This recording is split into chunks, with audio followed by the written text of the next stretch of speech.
तो दोस्तों आज मैं एक्सप्लेन करने वाला हूँ हाल ही में ही रिलीज हुई एक काफी बढ़िया थ्रिलर मूवी को जिसको डायरेक्ट किया है एम नाइट श्यामलान ने। इस मूवी का नाम है द ट्रैप। बाकी सारी डिटेल्स के बारे में हम एंड में बात करेंगे। और मैंने हाल ही में ही एक्सप्लेन किया है बहुत ही बढ़िया इंडियन सुपरनैचुरल थ्रिलर सीरीज को जिसका नाम है 11/11। अगर आपने उसे नहीं देखा है जाकर देख लेना, दोनों पार्ट ऑलरेडी आ चुके हैं। उनका लिंक आपको नीचे डिस्क्रिप्शन, पिन कमेंट दोनों में मिल जाएगा। तो चलिए अब बिना किसी देरी के चलते हैं सीधा वीडियो की तरफ। तो कहानी की शुरुआत में हम कूपर नाम के एक व्यक्ति को देखते हैं जो कि अपनी बेटी राइली के साथ उसके अच्छे ग्रेड्स आने की वजह से एक पॉप स्टार लेडी रेवन के कॉन्सर्ट में जा रहा था, जो कि खासकर टीनेज गर्ल्स में बहुत ही ज्यादा मशहूर थी। उस कॉन्सर्ट एरिया वाली बिल्डिंग में बहुत ज्यादा भीड़ थी, जिस वजह से कूपर और राइली को बैठने की जगह नहीं मिलती। इसलिए वो दोनों खड़े होकर ही कॉन्सर्ट के चालू होने का इंतजार करने लगते हैं। अब कॉन्सर्ट चालू होने के बाद में राइली कॉन्सर्ट को बहुत एंजॉय करती है। इसी दौरान हम कूपर को देखते हैं जो कि थोड़ा सा अजीब फील कर रहा था, और जब वो बाथरूम की तरफ जाता है तब बाहर ढेर सारे FBI एजेंट्स, पुलिस और स्वैट सोल्जर्स को वो देखता है जो कि अचानक से उस कॉन्सर्ट की बिल्डिंग के बाहर आ गए थे। वहीं कूपर बाथरूम में जाकर अपने फोन में अपने पुराने घर की लाइव फुटेज को चेक करता है, जिसके अंदर हम नोटिस करते हैं कि कूपर ने स्पेंसर नाम के एक व्यक्ति को किडनैप करके रखा था, जिसके हाथ भी बंधे हुए थे। अब क्योंकि वहां पर सब कुछ नॉर्मल होता है इसलिए कूपर बाहर चला गया था। अब हाथ धोते समय उसे एक बूढ़ी सी औरत दिखाई देती है जो कि क्लियरली उसका एक वहम था, क्योंकि मेल बाथरूम में फीमेल क्या करती। अब वो औरत कौन थी या फिर वो क्या है, इसके बारे में हम आगे जानेंगे। अब बाहर जाने पर कूपर की मुलाकात जोडी की मॉम से होती है जो कि राइली की फ्रेंड थी, जो कि कूपर को वहां पर देखकर बहुत खुश हो जाती है। साथ ही साथ उसकी हाव भाव से हम ये जान पाते हैं कि वो कूपर को लाइक करती है, पर कूपर उसको ज्यादा भाव नहीं देता क्योंकि वो मैरिड था। और वहां से राइली के पास वो जाने लगता है, पर जब जोडी की मॉम उसका पीछा नहीं छोड़ती तो कूपर उसे अगले दिन मिलने के लिए कैफे में बुला लेता है और राइली के पास वापस चला जाता है। तब राइली उसी जगह पर खड़े होकर कॉन्सर्ट को एंजॉय कर रही थी जहां पर कूपर उसको छोड़कर गया था। अब अचानक से ही कूपर की नजर ऊपर की कुछ ऑडियंस पर पड़ती है जिनके पास पुलिस आकर उनको अपने साथ लेकर जा रही थी। तब कूपर को कुछ भी समझ में नहीं आता कि ये क्या है, इसलिए वो रेवन का अगला गाना खत्म होने के बाद राइली को उसकी टी-शर्ट दिलवाने के बहाने ऊपर की शॉप पर जाता है, लेकिन उसके वहां पर पहुंचते पहुंचते टी-शर्ट खत्म हो गई थी, जिससे राइली को बहुत बुरा लगता है। पर उस शॉप पर काम करने वाला वर्कर जेमी ये सब देख रहा था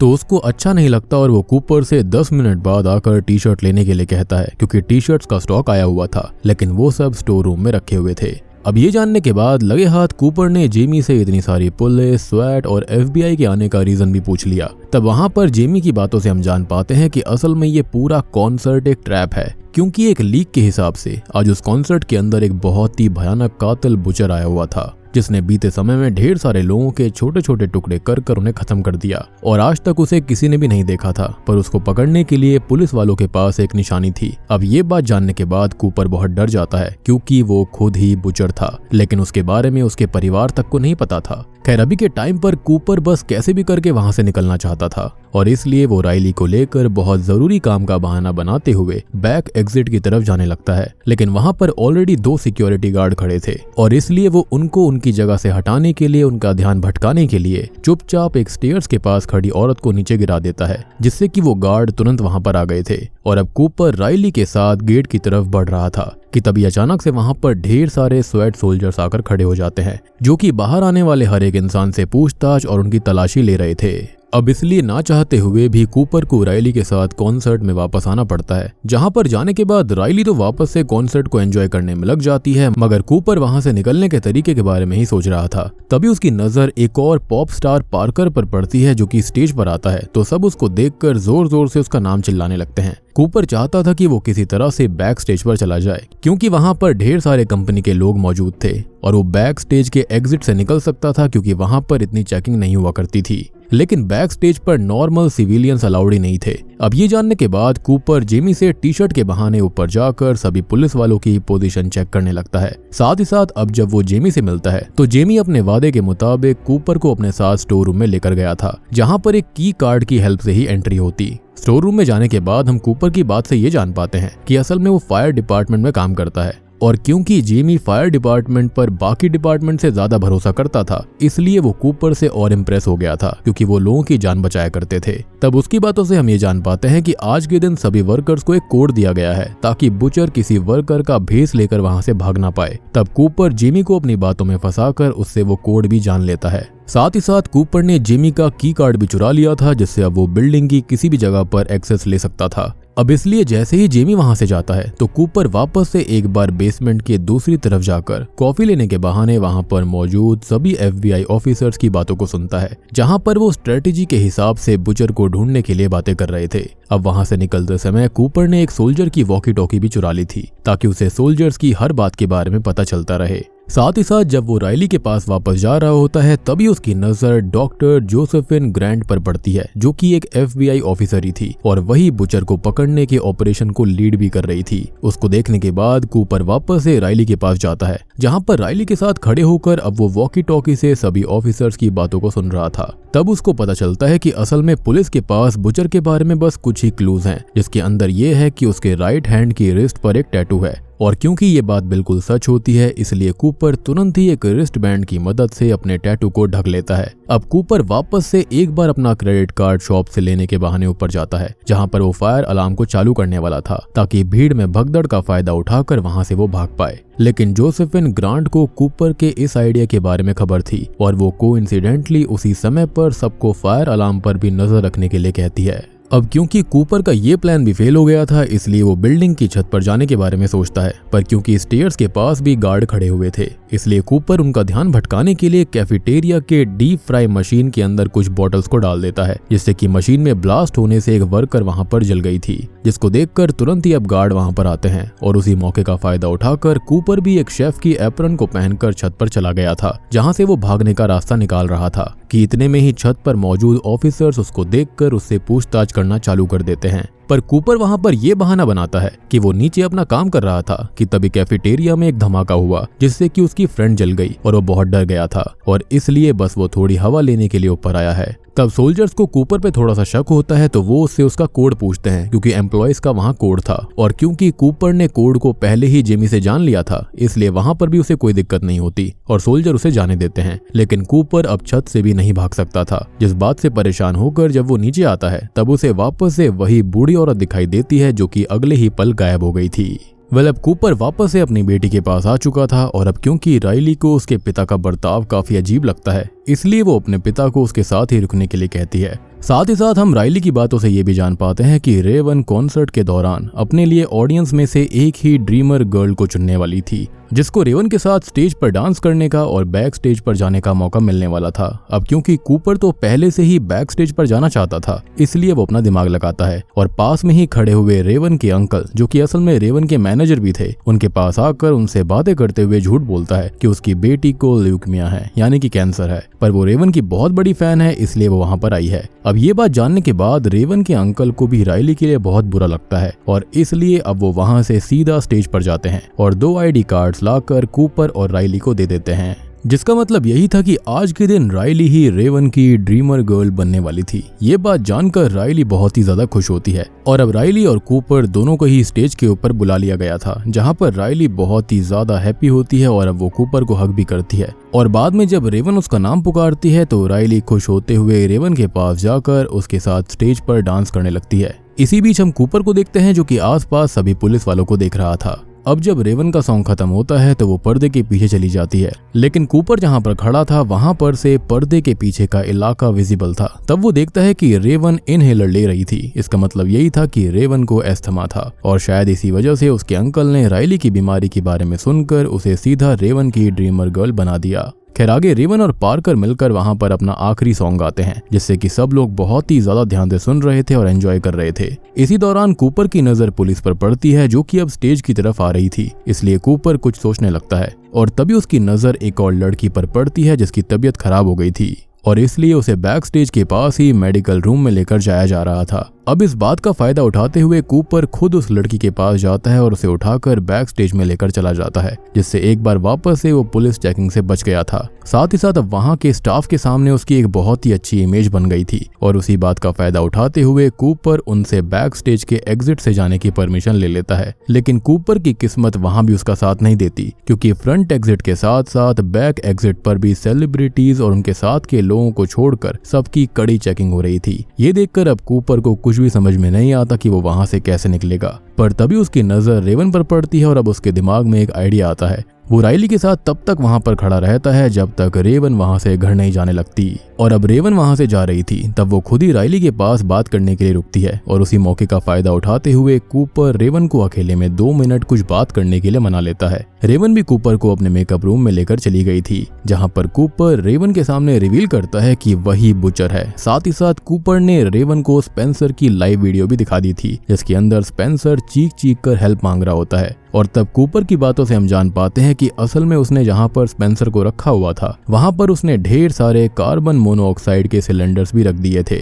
जिन्हें वो अपने फोन से ही लीक कर सकता था। और अब अगर रेवन उसे और उसकी बेटी को सेफली वहां से नहीं निकालता तो वो उसको खत्म कर देता, यानी कि स्पेंसर को। अब ये बात सुनने के बाद रेवन डर जाती है, इसलिए वो कूपर की बात मान जाती है और उसे और राइली को अपने साथ अपनी लिमोजीन से बैठाकर बाहर ले आती है। राइली इन सब से काफी ज्यादा खुश थी और तब रेवन भी इस बात को समझ गई थी कि कूपर के परिवार वाले उसकी सच्चाई नहीं जानते, और क्योंकि रेवन खुद भी किसी भी हालत में कूपर को पकड़वाना चाहती थी, इसलिए वो राइली से उनके घर चलने की डिमांड करती है। अब राइली के लिए ये तो बिल्कुल ड्रीम कम ट्रू वाली चीज थी, इसलिए वो इस बात से बहुत ज्यादा खुश हो गई थी और वो तुरंत ही इस चीज के लिए मान जाती है और अपनी माँ रेचल को कॉल करके सब बताती है। अब कूपर कहीं ना कहीं रेवन की चालाकी को समझ रहा था, लेकिन वो अपनी बेटी के सामने होने की वजह से कुछ नहीं कर पाता। अब आगे हम देखते हैं कि रेवन सीधा कूपर के घर में आ गई थी, जहां पर उसकी मुलाकात कूपर की वाइफ रेचल और कूपर के छोटे बेटे लोगन से होती है। साथ ही साथ रेचल भी रेवन को अपने घर में देखने के बाद काफी खुश थी और इसलिए वो जल्दी से उसे अपने घर के अंदर लेकर चली जाती है, जहां पर उसने रेवन के लिए पाई बनाई हुई थी। और क्योंकि रेवन सच में एक डाउन टू अर्थ सेलिब्रिटी होती है, इसलिए वो बहुत अच्छे से रेचल से बात करती है और सबके साथ बैठकर पाई को खाने लगती है।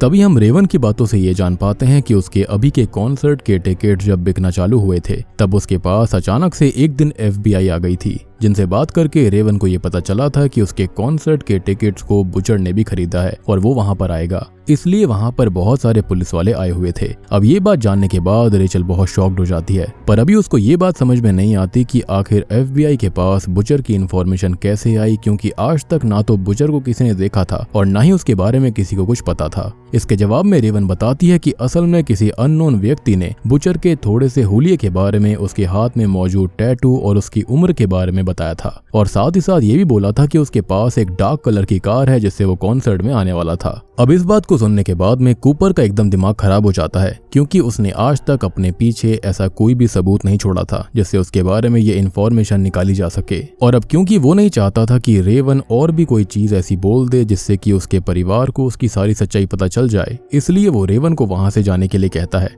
मगर रेवन वहां पर मौजूद पियानो पर एक आखिरी सॉन्ग प्लान करने का बहाना बनाती है, जिस पर अपने परिवार के सामने नॉर्मल एक्ट करने के लिए ना चाहते हुए भी कूपर को मानना पड़ता है और वो राइली और रेवन की साथ में गाते हुए वीडियो बनाने लगता है। अब इसी दौरान रेवन ने अपना फोन अपनी ड्रेस में छुपा लिया था और अब वो राइली के साथ फोटो खींचने के लिए कूपर का फोन उसके हाथ से छीन लेती है, पर यह सब बस रेवन का एक प्लान था। और जैसे ही उसके हाथ में कूपर का फोन आता है, वो तुरंत ही बाथरूम में घुसकर अंदर से दरवाजे को लॉक कर लेती है। तब वो सबसे पहले उसी लाइव फुटेज को एक्सेस करती है और वहां पर मौजूद माइक के ऑप्शन से स्पेंसर से उसकी लोकेशन के बारे में पूछती है। अब यहाँ स्पेंसर को उसकी एग्जैक्ट लोकेशन के बारे में नहीं पता था, मगर जब कूपर उसको वहां पर लेकर आया था तब उसने घर का ब्लू कलर का गेट नोटिस किया था और घर के पास ही एक टूटे हुए लॉयन का स्टैचू भी था, यानी कि शेर का स्टैचू। अब ये बात जानकर रेवन तुरंत ही अपने इंस्टाग्राम पर लाइव जाती है और स्पेंसर की कई हुई सारी बातें अपनी ऑडियंस को बताने के बाद उनसे जल्दी से जल्दी स्पेंसर को बचाने के लिए बोलती है। तब किस्मत से होता यह है कि उसके कुछ फॉलोअर्स को उस लोकेशन के बारे में समझ आ गया था और अब वो स्पेंसर को बचाने के लिए जा रहे होते हैं।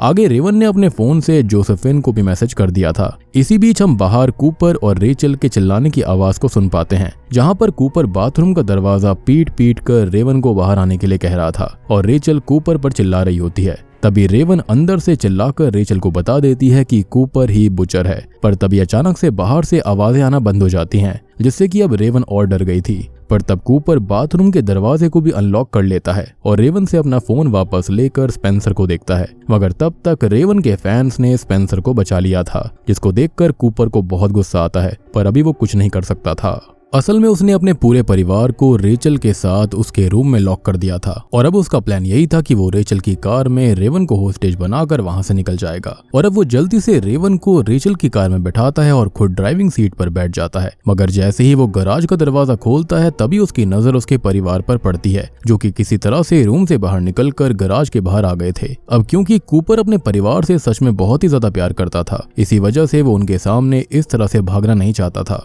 तब इस बात का फायदा उठाते हुए रेवन कूपर को समझाने की कोशिश करती है कि शायद उसे ये सब बंद कर देना चाहिए और एक अच्छे साइकियाट्रिस्ट से अपना इलाज करवाना चाहिए, मगर कूपर उसकी बात को बिल्कुल कंसीडर नहीं करता। तब रेवन कार से नीचे उतरकर बाहर चली जाती है और कूपर गराज का दरवाजा बंद करके खुद को घर में लॉक कर लेता है। मगर उसी दौरान हमें FBI, पुलिस और स्वॉट टीम वालों को दिखाया जाता है जो कि कूपर के घर के बाहर आ गए थे, मगर कूपर के पास वहां से निकलने का अभी भी एक रास्ता था। और अब जब स्वॉट सोल्जर्स अंदर आते हैं तो वहां पर कूपर उनको नहीं मिलता, जिसको देखकर सभी शॉक्ड हो गए थे कि आखिर वो कहां भाग गया। वहीं बाहर हम रेवन को नोटिस करते हैं, जिसके साथ जोसेफिन ने एक स्वॉट सोल्जर को उसकी सेफ्टी के लिए भेजा था, मगर आधे रास्ते में जाने के बाद वो सोल्जर अचानक से गाड़ी को रोककर नीचे उतरता है और रेवन के पास आकर उसके हाथ पर हथकड़ी लगाते हुए उसे कार में लॉक कर देता है। और तब जाकर हम ये जान पाते हैं कि असल में उस स्वॉट सोल्जर की ड्रेस में कोई और नहीं बल्कि खुद कूपर था, जिसके पास पहले से ही स्वॉट सोल्जर की यूनिफॉर्म मौजूद थी। यानी कि उसने ये पहले से ही सोच लिया था कि अगर कभी ऐसा होता है तो इस तरह से वो एस्केप कर सकता है, और उसने अपने घर से ही एक सीक्रेट टनल भी बनाई थी जहां से वो भाग गया था।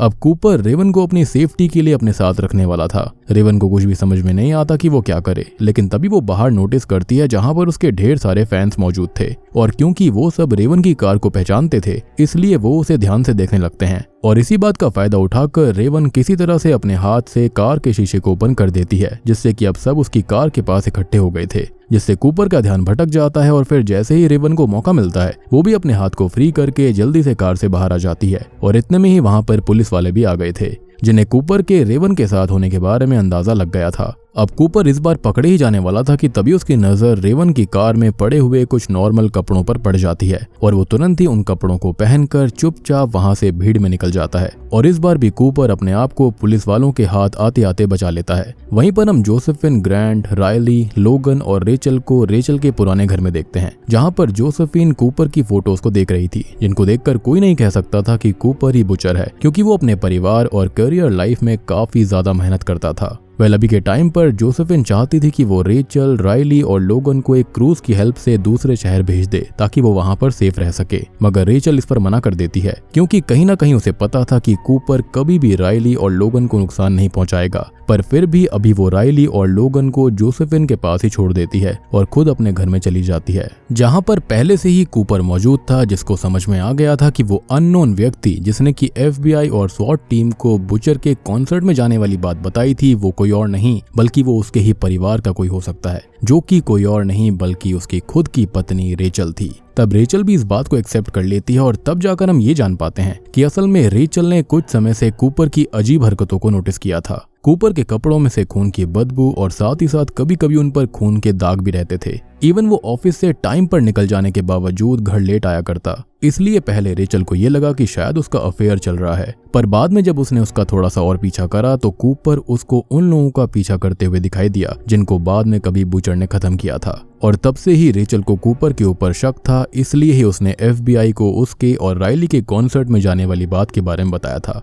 एंड माइट भी यही रीजन था कि वो और उसका लड़का लोगन उस कॉन्सर्ट के अंदर नहीं गए थे, क्योंकि ये काफी अजीब बात थी कि पूरा परिवार ना जाकर खाली रायली और कूपर ही वहां गए थे, क्योंकि ये सारा का सारा एक ट्रैप था जो कि FBI ने बिछाया था। और सबसे बड़ी बात ये थी कि अगर बुचर कोई और भी होता तब भी वो इतनी सारी FBI को देखकर पैनिक करता और उससे कोई ऐसी गलती हो जाती जिससे कि वो पकड़ा जाता। अब ये सब जानने के बाद कूपर को बहुत ज्यादा गुस्सा आ गया था, और अब वो डिसाइड करता है कि सबसे पहले वो रेचल को खत्म करेगा और फिर खुद को खत्म कर लेगा। अब उसने रेचल को खत्म करने का फैसला इसी वजह से करा था क्योंकि रेचल उसको उसकी अब्यूजिव माँ की तरह लग रही थी, जो कि खुद को बहुत ज्यादा सुपीरियर माना करती और अक्सर कूपर को मारा पीटा भी करती थी। कूपर ने उनकी नजरों में उठने की काफी कोशिश करी थी, मगर उसकी माँ के खुद को सुपीरियर मानने की वजह से उन्होंने कभी भी उस पर ध्यान नहीं दिया और तब से ही कूपर को उन लोगों से चिढ़ हो गई थी जो कि खुद को सुपीरियर माना करते, और उसके बाद से ही उसने ऐसे लोगों को अपना विक्टिम बनाना शुरू कर दिया था, क्योंकि वो बस यही चाहता था कि उसकी माँ को एक बार उस पर प्राउड हो जाए। लेकिन उसकी माँ ने कभी उस पर ध्यान नहीं दिया।